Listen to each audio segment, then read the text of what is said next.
Imaginez une chose, deux personnes travaillent exactement le même nombre d'heures par semaine. Pourtant, l'une a l'impression de travailler beaucoup trop et l'autre pas tant que ça. Alors là, la question est simple. Le temps de travail est-il vraiment une mesure objective ou bien une construction sociale? Et c'est précisément ce qui révèle une comparaison fascinante faite entre la France, le Canada et les États-Unis. Et croyez-moi, les résultats sont bien plus surprenants qu'on pourrait le penser. Bonjour à toutes et à tous, vous êtes bien sur Time Mindset, la chaîne qui se veut te permettre de mieux analyser le temps sous toutes ses formes, le temps social, le temps professionnel, ainsi que le temps de la vie. Mais si tu ne fais pas encore partie des timers et des timeuses, pense à t'abonner et à soutenir la chaîne, je t'en serai gré. Aujourd'hui, nous allons explorer une question centrale, à savoir combien de temps travaillons-nous réellement? Et surtout, sommes-nous capables de mesurer notre propre temps de travail? La comparaison, c'est un exercice classique en sociologie et ça consiste à évaluer un phénomène social entre plusieurs sociétés, plusieurs données, ou tout simplement des micro-phénomènes ou des discours. Pourquoi? Parce que la comparaison, ça agit comme une loupe analytique. Elle révèle ce qui, dans une société, nous paraît normal, mais qui ne l'est pas forcément ailleurs. C'est exactement ce que propose Gilles Pronovost, qui est professeur de sociologie au Québec, notamment dans l'article La mesure du temps de travail, qui est paru en 2013 dans la revue internationale francophone Sociology. Ces recherches, elles reposent sur l'étude d'enquête d'emploi du temps. Je vais m'appuyer de son étude pour cette capsule. Il a analysé des données originales, d'une part de 5 enquêtes canadiennes qui ont été réalisées entre 1986 et 2010, d'autre part de 3 enquêtes françaises réalisées dans la même période, et enfin de 3 enquêtes américaines. Je vais te parler un petit peu du contexte de l'enquête et des outils qui ont été utilisés avant de te révéler les 5 idées fondamentales. Donc, il existe plusieurs méthodes pour évaluer la durée du temps de travail. La plupart des pays disposent de statistiques officielles, notamment la durée légale du travail, sur notamment les rémunérations, le temps supplémentaire ou encore les congés fériés. Les enquêtes réalisées, elles sont parties du discours des enquêtés en effectuant notamment des sondages sur un échantillonnage considérable de la population. Les avantages de l'échantillonnage considérable, c'est que ça permet d'avoir une représentativité beaucoup plus forte de ce phénomène. Et ici, on a 47 000 passations au Canada, 60 000 aux États-Unis. Deux questions sont posées aux enquêtés. On leur dit qu'en ne tenant pas compte des heures supplémentaires, combien d'heures payées travaillez-vous habituellement par semaine?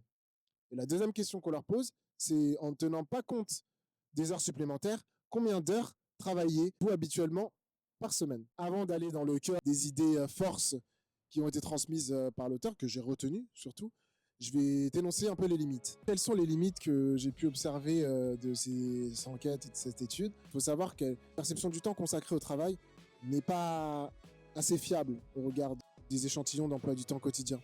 On ne sait pas toujours si ces estimations incluent ou non, par exemple, les repas au travail, les pauses, les déplacements, le travail effectué à domicile. Il aurait fallu intégrer la variable budget temps. D'autre part, les répondants, ils ont généralement tendance à faire débuter une activité à des heures fixes, au quart d'heure près, à la demi-heure, tout en sachant que les activités démarrent souvent dans des horaires qui ne sont pas aussi stricts. Et enfin, la sélection des activités licites et valorisées sont beaucoup plus mises en avant que les activités informelles secondaires.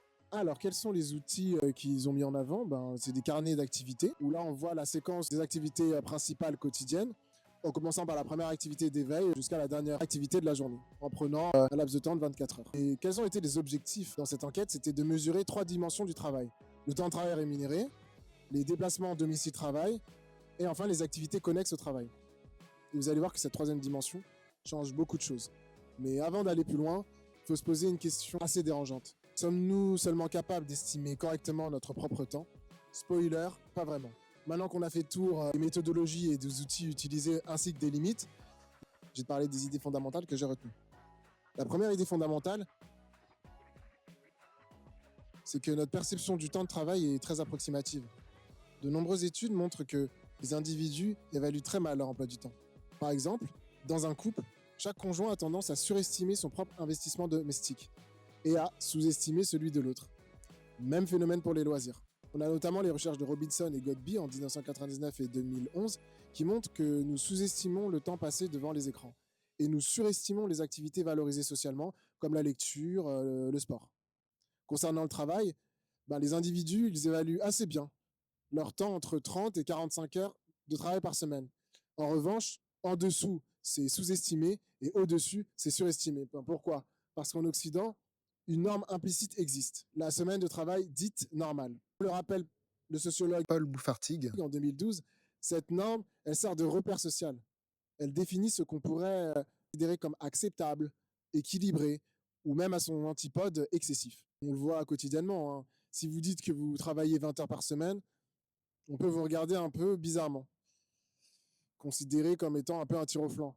Mais si vous dites que vous travaillez 70 heures, on commence à s'inquiéter pour vous et de votre santé mentale. Donc la norme sociale, ça agit comme un thermomètre invisible. Ça, c'était concernant l'idée fondamentale numéro 1. L'idée fondamentale numéro 2,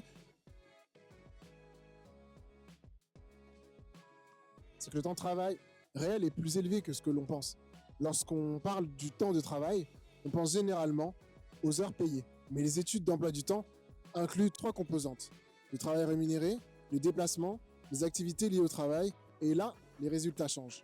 Par exemple, aux États-Unis, le temps de travail rémunéré est relativement stable, autour de 36,8 heures hebdomadaires. Au Canada, entre autres, il passe de 31,1 heures à 38,6.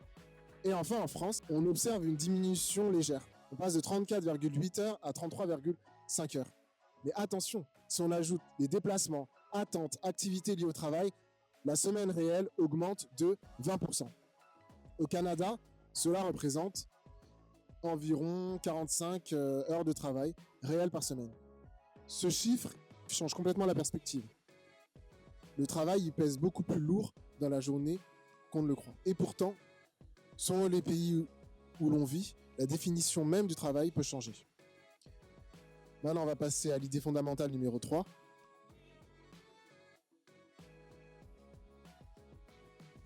La définition du travail est donc culturelle. Aux États-Unis, tout ce qui se passe sur le lieu de travail est souvent considéré comme du travail. J'entends par là les temps de repas, les temps de pause, l'attente. Tout est intégré. En France, au contraire, on distingue davantage temps de travail, pause, activité syndicale, grève, moment informel. Autrement dit, la manière de classer les activités influence directement la mesure du travail. Les statistiques ne sont jamais totalement neutres et elles reflètent aussi le contexte dans lequel elles ont été créées. Ça, c'était l'idée fondamentale numéro 3. On va passer maintenant à l'idée fondamentale numéro 4. On peut dire que le travail reste le temps pivot de la vie sociale. Et les enquêtes d'emploi du temps permettent d'observer les mouvements du temps social. Chaque journée comporte, comme tu le sais, 24 heures. Donc lorsque l'on augmente un temps, ipso facto, un autre est diminué. Dans l'étude québécoise sur les 25 ans, on observe une relative stabilité du temps de sommeil, une stabilité du temps de course et une stabilité du temps de la vie associative. Mais une évolution marquée, beaucoup plus marquée, entre le travail et le temps de loisir. À la fin du XXe siècle, on pensait entrer dans la civilisation des loisirs. Moins de travail, plus de temps libre. Mais au XXIe siècle, le mouvement s'inverse. Le travail remonte et devinez quel temps social recule? Le temps de loisir. Mais l'effet le plus frappant concerne une catégorie particulière de la population et je veux parler des parents actifs. Et là, les chiffres deviennent vraiment intéressants. Et ça nous fait passer à l'idée fondamentale numéro 5. Les parents actifs subissent le plus la pression temporelle. Les enquêtes, elles montrent des différences marquées selon le genre, le statut parental. Au Québec, entre 1998 et 2010, les femmes ont connu 5 heures de travail hebdomadaire en plus et 5 heures de temps libre en moins. Les mères actives, elles consacrent environ 42 heures par semaine au travail total, quant aux pères, 50 heures par semaine. Conséquence, le temps de loisir atteint son niveau le plus bas, jamais enregistré. Et pourtant, les parents continuent d'augmenter légèrement le temps consacré aux enfants. Résultat, la hausse importante du stress temporel. Comme le montrent les travaux de Blanchy en 2006, Pronovost en 2007 et Lénard en 2009, les parents actifs sont aujourd'hui parmi les plus exposés à la désynchronisation des rythmes de la vie sociale. Donc en synthèse de ces idées, Les 5 idées fondamentales et les enseignements majeurs que l'on peut tirer, c'est que d'une part, nous évaluons mal notre propre temps de travail. D'autre part, le temps réel de travail est 20% plus élevé que les heures payées. Mais aussi, la définition du travail reste culturelle. Par ailleurs, le travail reste le temps pivot des sociétés modernes. L'augmentation du travail se fait au détriment des loisirs. Et enfin, les parents actifs subissent beaucoup plus la pression temporelle que les autres catégories. Ces études d'emploi du temps, elles sont précieuses parce qu'elles ne mesurent pas seulement des heures, mais elles révèlent les dynamiques profondes de nos sociétés. Elles nous montrent notamment que le travail continue d'organiser une grande partie de notre vie quotidienne. Mais elle ouvre aussi d'autres questions, à savoir, la civilisation des loisirs est-elle en train de disparaître? La hausse du travail observée au début du XXIe siècle va-t-elle se poursuivre? Et surtout, comment concilier travail, famille et temps de loisirs? Dans cette capsule, nous avons comparé le temps de travail de 3 pays occidentaux, mais pour aller plus loin, on aurait pu inclure les temps de travail notamment de la zone africaine, de la zone asiatique, de la zone d'Amérique du Sud, encore de la zone des pays du Proche et du Moyen-Orient. Ça pourrait nous permettre de mettre en perspective les dynamiques qu'on a déjà observées. Si vous connaissez des études en tant que telles sur la mesure du temps de travail dans ces régions, n'hésitez pas à me les faire parvenir. Je serai intéressé de les lire et qui sait, ça pourra faire partie d'une prochaine capsule. Bon, ben, il est temps de vous lâcher, que vous retourniez à vos occupations. Si vous êtes en train de travailler, ben, courage à vous, force à vous, mais n'oubliez pas de consacrer quand même du temps aux temps fondamentaux, le temps de famille, le temps personnel et le temps social. Comme le rappellent de nombreux sociologues, la sphère familiale, c'est la première petite société dans laquelle se forment les individus de demain. Donc, faisons en sorte d'y consacrer le plus quart de notre temps. Si cette vidéo vous a intéressé, ben, pensez à la partager, laissez un commentaire. Rejoignez la communauté Time Mindset en vous abonnant à la chaîne. Ça me permet de m'aider et toujours mieux me référencer et pousser l'algorithme dans mon sens. Quant à nous, on se retrouve la semaine prochaine pour une nouvelle capsule. Je t'en dis pas plus. Sur ce, fais attention à toi. C'était Mourad. Je te dis à plus.